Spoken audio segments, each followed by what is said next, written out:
co-host of the podcast To Be a Boy and founder of Parenting Out Loud, Elliott Rae. Welcome to you all. Good to see you all. Are we at risk of making boys feel guilty about just being boys? So I think there's the big structural problems, right? Boys falling behind at school, in the early labour market. 1 in 4 boys admits to watching porn most days or every day.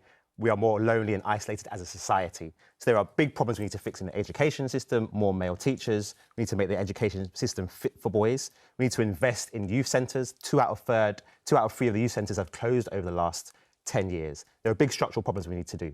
But ultimately, we do need to engage boys as well. We need to respect boys. They are grown up enough to have this conversation. And we need to talk to them about there's not one way to be a man. There are multiple ways to be a man.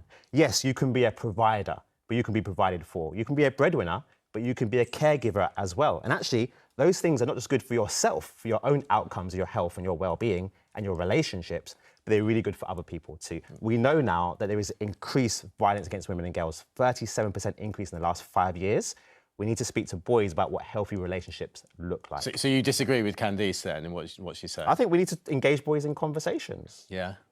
Dads play a massive part in their child's upbringing, especially their boys as well. We have a campaign called Parenting Out Loud, which is supporting dads to be loud and proud about their caring responsibilities at work. Currently, 1 in 3 dads do not feel comfortable asking for flexible working, taking the full parental leave available. In this country, we do not value dads as we should do. Our paternity leave laws are ridiculous, one of the worst in Europe.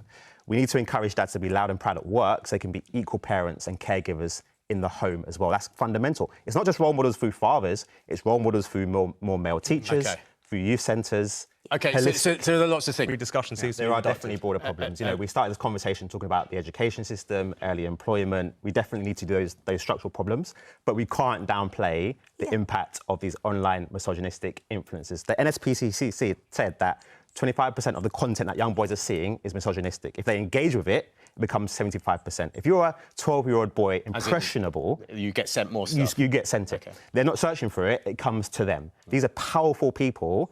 It's a coordinated effort to radicalise young boys. That's why we're seeing the direct link between that and the structural issues going to violence against women and girls. We can't let young people figure out life for themselves. We have to engage young boys in what healthy masculinity looks like. And as I said, yes, you can be a breadwinner provider, but you can be a caregiver too. Sorry. Yasmin, I'm really sorry. Okay. I mean, that is where we're going to have to end it. I know we could go on forever, because it is a really, really important subject and a big subject, but that is all we've got time for. So thank you all very much indeed. Holly.